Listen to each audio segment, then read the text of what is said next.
Assalamualaikum warahmatullahi wabarakatuh. Sahabat podcast Sultra dimanapun Anda berada, sore ini kami kembali kedatangan tamu di studio podcast Sultra. Tamu kali ini adalah tokoh muda Sulawesi Tenggara. Eh, Kepiawaiannya atau ketokohannya di Sultra sudah tidak diragukan.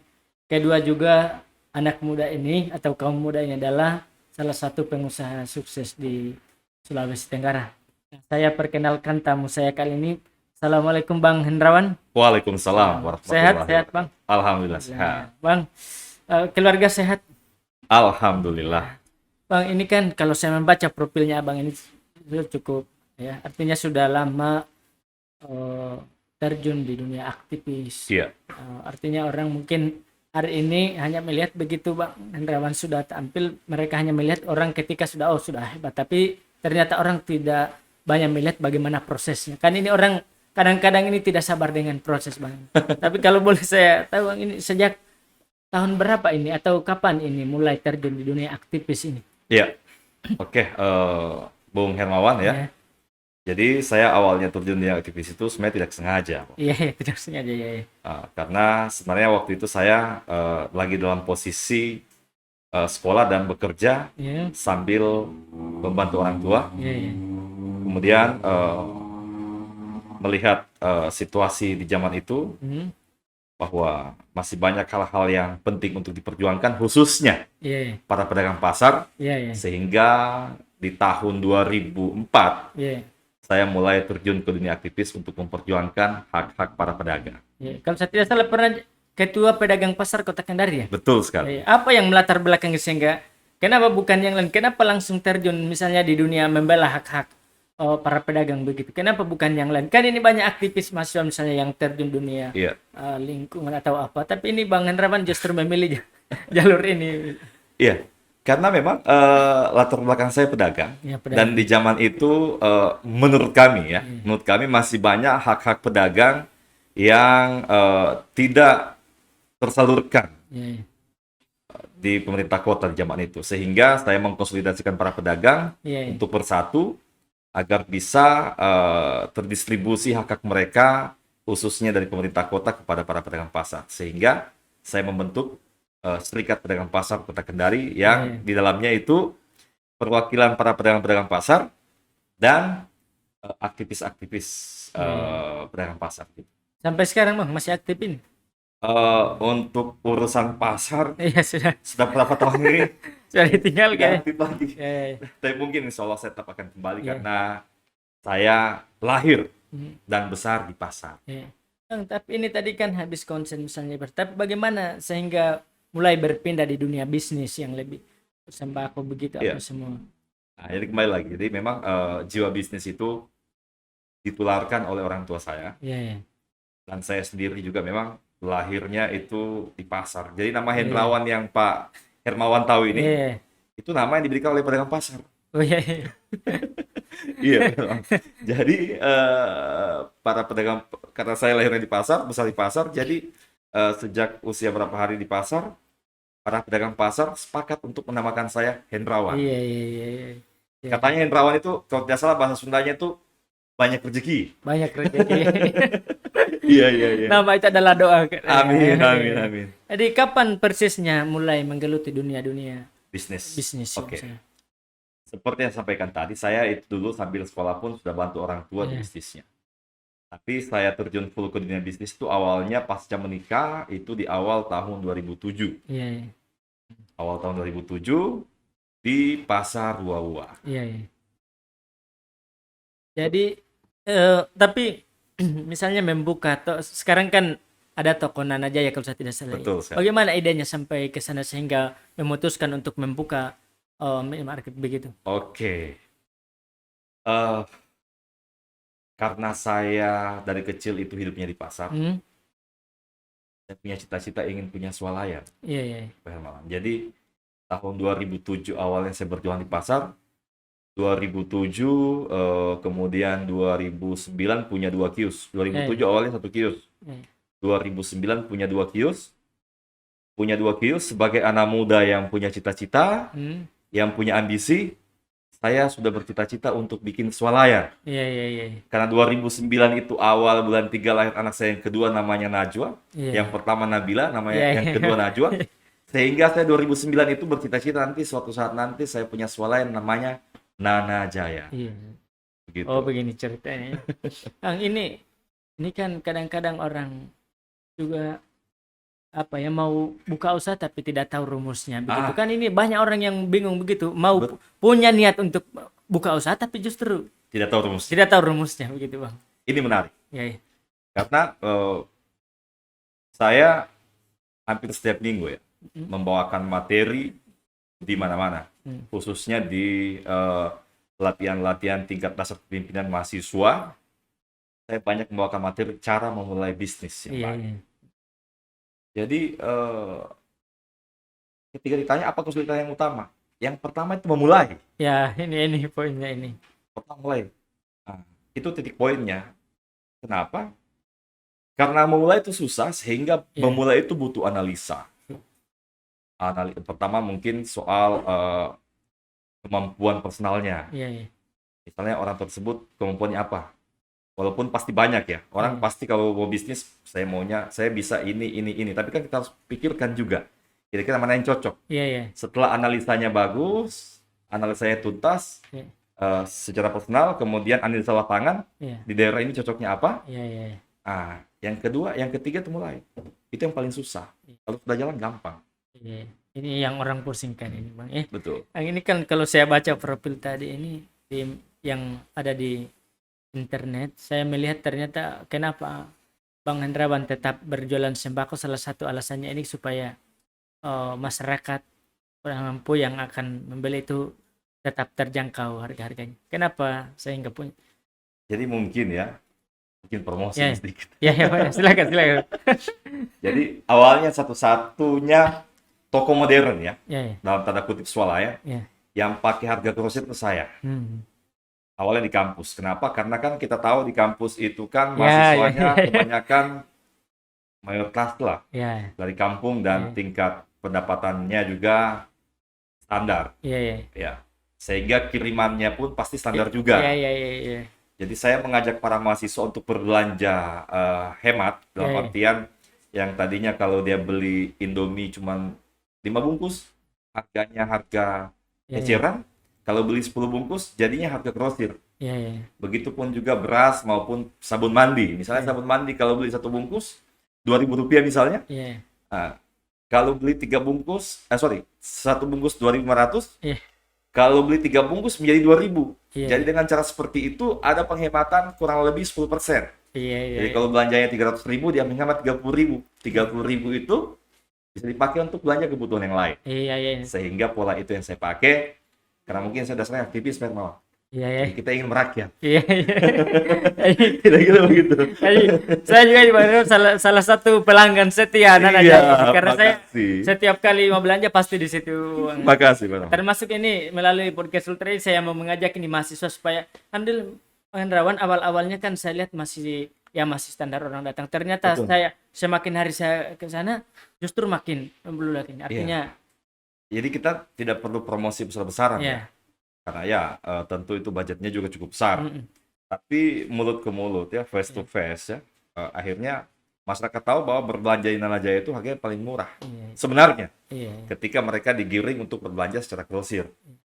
Jadi ada penghematan. Ibu-ibu rumah tangga juga yang kemampuan belanjanya gaji pas-pasan, suami kemampuan belanja terbatas, kita ajar mereka. Jadi dan itu memang kita tugaskan. Saya secara khusus tugaskan para karyawan maupun kasir untuk mengajak mereka berbelanja hemat supaya penghematan itu muncul. Iya, ini luar biasa, sambil berdagang ada misi kerakyatan. Iya, kira-kira begitu. Bagus juga ini, Bang. Termasuk ya tadi kita ini kan misalnya di Sultra melihat potensi ekonomi kan menengah ke bawah masih cukup lumayan. Betul sekali, masih cukup besar. Apalagi wilayah kampus kan, mayoritas Ya, wilayah apalagi kampus itu kan pendatang semua. Ya, saya 90% masyarakat kampus itu pendatang dan mahasiswa. Dan pasti ya tingkat pendapatan mereka juga standar. Iya. Kira-kira begitu. Kawan, ini selain Nana Jaya ini ke depan ini apalagi yang apakah ini akan memperlebar Iya. saya usaha-usahanya ini yang lain? Iya, pasti. Jadi sekarang ini saya Selain sembako begitu ada ya. SPBU kita Ada SPBU di ya, mana, Bang? di Pulau Muna, Pulau Muna ya, sudah mulai di merambah ya. ada Ya, ya. SPBU. Eh, tapi saya orangnya mungkin fokus ya. Kalaupun Hmm. misalnya saya kembangkan, mungkin pengembangan cabang saja. Insya Allah tahun ini ada 2 cabang yang akan Ya. dibuka. Di Kota Kendari juga. Kota Kendari, Masih sembako juga, Bang. masih sembako Masih juga. sembako. Masih sembako juga di Ruko, Hmm. depan Pasar Baru ada 3 petak di situ. Kemudian di Pasar Panjang juga ada 2 petak yang akan kita buka. Dipastikan akan buka tahun ini. Ya, ya. Saya doakan lancar. Amin. Artinya semakin banyak pengusaha anak lokal yang tampil justru semakin bagus. Sepakat. Iya. Jadi itu yang paling penting, Pak Hermawan. Hmm. Saya tentu kalau membawa brand sebagai pengusaha, Ya, ya. tentu pasti sifatnya individualis. Ketika saya juga sebagai pengusaha dan juga aktivis sosial, saya juga berkeinginan cita-cita saya Ya, ya. memang harus ada. Memang harus sekarang. Harus sekarang kita tidak bisa tunda lagi untuk berbagi ilmu, untuk berjuang, supaya banyak anak-anak lokal mengambil peran ini untuk Iya. menjadi tuan di rumah sendiri. Iya, iya. Bang, saya mau bertanya satu hal ini. Siap. Ini kan kalau saya jadi pengusaha, apalagi dasarnya aktivis. Kan Ya. ini kenapa misalnya abang ini memilih di organisasi misalnya pasar ini kan turut keprihatinan. Ini kan semua soal kebijakan ini, Bang. Betul. Nah, ke depan ini, Bang, apakah ini abang punya arah untuk terjun di dunia politik? Karena ini kan kalau kita masuk di politik dan apakah itu jadi bupati, wali kota atau apa DPR, kan ini soal kebijakan ini. Sepakat. Ya. Jadi pertanyaan ini ada sejak saya beraktivis 2004. Ya, ya. Bertanya lagi orang 2009, Iya, iya. 2014 sampai 2019 Iya, kemarin. Dan hari ini puncaknya iya, iya, iya. ketika saya terpilih menjadi ketua KNP Sultra. Iya, Jadi para pengurus saya yang ratusan orang itu semua bertanya, iya, iya, iya. Pak Ketua KNPI, resonasinya itu 17 kabupaten kota. Iya, iya. Pengurus di provinsi itu ratusan. Kita ada Iya, iya. 250 pengurus provinsi Iya, iya, iya. yang semuanya aktivis. Iya, iya. Aktivis, pemimpin lembaga, Iya, dan tokoh-tokoh pemuda di bidangnya masing-masing. iya, iya. Kekuatan besar, Pak Hermawan. Iya, Mereka bertanya sama saya, targetnya apa, Bung? iya, iya. Bingung. Iya. Karena saya sampai detik ini belum punya target apa-apa. Iya, iya. Tapi saya kira kita serahkan semua kepada Tuhan Iya. Yang Maha Kuasa. Iya, iya. Entah apakah dengan niat baik kita selama ini dapat dilihat sebagai investasi sosial yang cukup baik ke depan, Iya, iya. tinggal kita lihat. Iya, iya. Tapi saya jujur belum punya target politik ke depan. Iya. Jangan sampai kayak kemarin Bupati Busel sempat juga diwawancara di sini, saya tanya bagaimana, apakah awalnya punya cita-cita jadi bupati, dia bilang sampai hari ini saya terpilih saya juga bingung. Jangan sampai ada orang kedua yang bingung jadi bupati, ketika ditanya kenapa jadi bupati saya juga bingung kayak gitu. Mungkin saya ini karena dalam bisnis, ya dalam Iya. kehidupan, kita hanya berusaha dan berjuang. Iya. Semuanya kita serahkan kepada Tuhan Yang Maha Kuasa.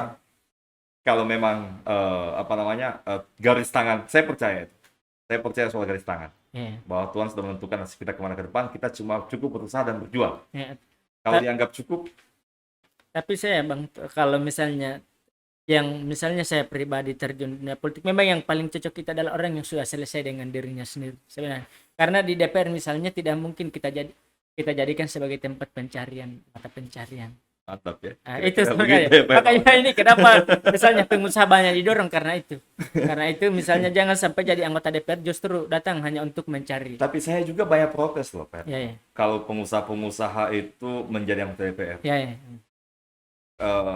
Apalagi kalau mereka tidak tahu fungsinya sebagai anggota Ya, DPR. ini. Saya justru ingin yang jadi anggota DPR itu para aktivis-aktivis atau Ya, ya. pimpinan lembaga politik. Ya. Karena mereka berproses dari bawah. Ya.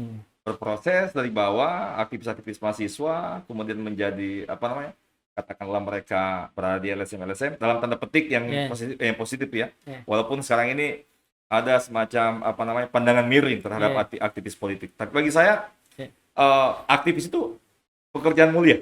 Ya. Bagi Sepakat. saya lebih bangga disebut sebagai aktivis daripada sebagai pengusaha. Ya, ya, ya. Karena pengusaha itu kembali lagi saya katakan tadi sifatnya individualis. Ya. Tapi aktivis itu adalah pahlawan. Ya, jadi tapi kalau abang ini sudah cocok tuh dia karena gabungan aktivis dan pengusaha Saya dua-duanya. tambahkan lagi, Pak. Ya, ya, Coba bayangkan aktivis. Di rumahnya kadang dia tidak makan. ya, ya, Di kosnya ya. ya, ya.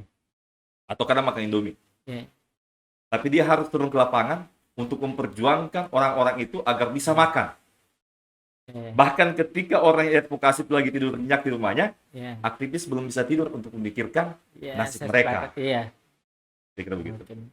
Ini kan dengan berbagai kesibukan begitu. Iya. Ini kan tidak bisa juga kita pisahkan antara figur seorang ayah. Ini suka atau tidak suka. Artinya walaupun di luar aktivitas kita padat, tapi ada satu tanggung jawab yang tidak bisa dilepaskan adalah figur sebagai seorang ayah. Iya. Nah, bagaimana cara memanage ini supaya artinya dalam kesibukan itu keluarga ini tetap Betul ya, sekali. mendapatkan juga hak-haknya, terutama waktu ini, Bang, terutama. Eh, ini pertanyaan menarik ini. Dan dengan kesibukan saya ini, saya tetap berbagi waktu, setidaknya mengantar mereka ke sekolah, Iya, iya, bercengkrama, dan memberikan mereka cita-cita, iya, iya, bukan masukan ya. Anak-anak itu doktrin kecilnya itu cita-cita, iya, karena itu yang akan dia ingat ke depan. Karena sebagai seorang manusia, kita tidak pernah tahu iya, hidup sampai kapan. Tapi dalam kehidupan kita, ketika anak-anak masih kecil, kita harus bisa mendoktrin mereka untuk bisa menjadi orang-orang yang kuat menjalani kehidupan ini dan punya cita-cita. iya. Karena saya ingat saya punya orang tua itu mungkin main-main, tapi itu kita akan ingat misalnya waktu itu bisa kamu lebih hebat daripada Iya, saya iya, iya, iya, iya. waktu kecil itu. Iya, iya. Ketika orang tua saya di pasar, saya masih SD. Saya bilang bisa. Iya, Walaupun mungkin bapak saya yang ngomong begitu, mungkin main-main ya. iya, iya, Karena seorang anak kecil masih SD, dia bisa apa? iya, iya. Tapi motivasi itu terngiang di kepala saya sampai hari ini. Saya harus bisa melakukan hal yang terbaik yang pernah dilakukan oleh ayah saya. Iya. Melebihi kepala saya. Saya kira begitu. Alhamdulillah, Rin. Tapi kalau anak-anak ini kan misalnya waktu Bang Hendrawan dengan anak-anak tentu terbatas. Tidak ada yang protes ini anak-anak. Banyak. Apalagi semenjak jadi ketua KNP ini banyak ini. Tapi tetap kita harus bagi waktu untuk Iya, mereka. iya, iya, benar. Hendrawan, ini kalau saya membaca data di Sulawesi Tenggara ini hasil survei data BPS kan generasi Z Sulawesi Tenggara sekitar 32%. Milenial itu ada sekitar 23%. Artinya ini 50% lebih penduduk Sulawesi Tenggara ini justru berada di usia produktif. Iya. Ini bagaimana pandangan Bang Hendra sebagai tokoh muda Sulawesi Tenggara ini ke depan, anak-anak muda harus bagaimana sebenarnya Sulawesi Tenggara mengambil peran ini? Ini yang menarik, Pak. Ya, ya, Kalau melihat potensi Sulawesi Tenggara hari ini yang menjadi mata dunia, ya, ya. bahkan ada tagline, Sultra adalah masa depan Indonesia. Ya, Dengan kekayaan alamnya, ya, saya sepakat. tambang, ketika tambang masuk, uang besar masuk, kemudian ada peningkatan pendapatan, bermuara pada munculnya tempat-tempat usaha, Ya, ya. hiburan, dan juga pembangunan properti. Sekali lagi saya selalu sampaikan kepada anak-anak muda, kita harus bisa merespon hal itu sehingga peningkatan sumber daya manusia itu wajib hukumnya untuk bisa ditingkatkan. Karena kita harus belajar. Karena begini, itu terasa, Reno. Ketika sumber daya alam kita yang begitu melimpah, hari ini, jujur kita harus akui, justru pemainnya itu bukan saya sepakat. orang-orang Sultra. Ya. Hanya sedikit sekali. Karena kenapa? Ya, yang yang paling utama mungkin keterbatasan sumber daya manusia kita. Yang kedua, itu karena ada ketidakpercayaan. Kalau saya rasakan ya, saya sebagai pengusaha lokal, kurang apa saya ini? Tapi ketika kita berkomunikasi kepada investor, kok rasa-rasanya mereka tidak percaya kita ya? Iya. Ini masalah ini memang ini. Masalah. Jadi memang tingkat kepercayaan itu harus muncul, pertama dari bawah, tentu juga dengan dukungan pemerintah. Iya. Bang, ini kan Abang sebagai wakil ketua Kadin ini, apakah ini tidak pernah dibicarakan ini agar pengusaha-pengusaha lokal ini berdaya begitu? Sudah, alhamdulillah Ketua Kadin Anton Timbang, beliau cukup konsen untuk peningkatan pengusaha lokal.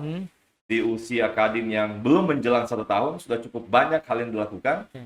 Dan tentu apa yang dilakukan Kadin hari ini tuh berdampak positif bagi pengusaha-pengusaha lokal ke depan. Dan itu sudah mulai, geliatnya sudah kelihatan. Iya, iya. Mungkin, tapi ini kan tidak mudah, Pak. Iya, iya. Itu mungkin butuh 10 sampai 20 tahun untuk peningkatan sumber daya manusia. Tapi ya harus sekarang. Harus sekarang. Bahkan ketika anak baru lahir pun kita harus bina mereka. Iya. Mereka harus paham dengan potensinya, potensi dirinya dan potensi sumber daya alam. Iya.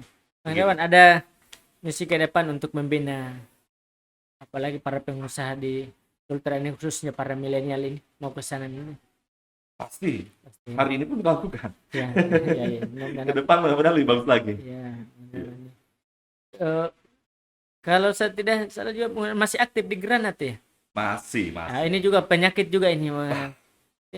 Ini memang narkoba itu satu hal yang sangat berbahaya. Coba bayangkan kalau kemudian generasi muda kita. Begini, jadi data tahun 2012, Sultra itu paling tertinggi pengguna pemula narkoba. Pengguna pemula 2012. Dan waktu itu kalau kita lihat di media apa semua, penangkapan narkoba itu masih hanya sekitar gram-graman saja. Iya. Tapi Sekarang kilo-kiloan. Artinya apa? 10 tahun belakangan ini pengguna awal itu bertransformasi menjadi pengguna aktif. Sehingga jangan heran penangkapan narkoba itu bukan lagi 1-2 gram, 1-2 kilo. Iya. Berarti ini bahaya. Karena kita harus mulai. Kenapa saya mengambil peran itu? Saya juga ingin menjadi bagian penting untuk bisa mengingatkan semua. Coba bayangkan kalau ke depan generasi muda kita itu sifatnya pemabuk narkoba. Iya. Hancur kita punya negara ini. Bahaya. Itu mematikan sekali. Iya. Di ke depan ini memang harus ada langkah nyata, baik itu dari pemerintah. Ini karena tiap hari ada yang kita baca ini pasti ada penangkapan saja. Pasti ada penangkapan. Itu yang kita prihatinkan. Saya juga bingung ya. Sebenarnya sudah cukup bagus juga pihak kepolisian. Bahkan saya pernah diskusi sama Kapolres Kendari ketika beberapa tahun yang lalu. Ketika akhir tahun, tentu dana kepolisian untuk mengungkap narkoba tinggal sedikit, sehingga mereka tinggal pila-pila saja. Jadi kalau yang kecil-kecil, minta maaf ya, tangkap dulu yang besar-besar saja. Karena yang besar juga masih banyak. Iya. Ini tugas bersama. Tugas bersama, bukan yang semata-mata tugas pihak kepolisian, tugas masyarakat, tugas pemerintah, dan tugas pihak penegakan hukum. Utamanya tugas pihak lapas. Iya. Ini pertanyaan privasi ini kan, ini Bang Harapan ini sudah lama terjun di dunia usaha ya. Kalau sekarang ini omsetnya, ini pertanyaan privasi ini Pak, sebagai motivasi anak-anak muda ini. Artinya kan ini masih muda justru sudah. Iya. Artinya tentu ini hal yang sebenarnya penting juga untuk didiskusikan. Setidaknya sebagai motivasi anak-anak. Sebagai motivasi ya. Setidaknya gambaran tahun 2007 atau 2010 ketika kebakaran Pasar Baru. Gambaran saja ya. Ketika Pasar Baru kebakaran, saya kehilangan 2 kios. 2010, di tahun 2012 ini alhamdulillah dengan berkat kerja keras dan upaya, saya mempunyai 12 biji ruko. Iya. Gambaran saja itu. Iya, gambaran. Artinya di sini ada. Iya.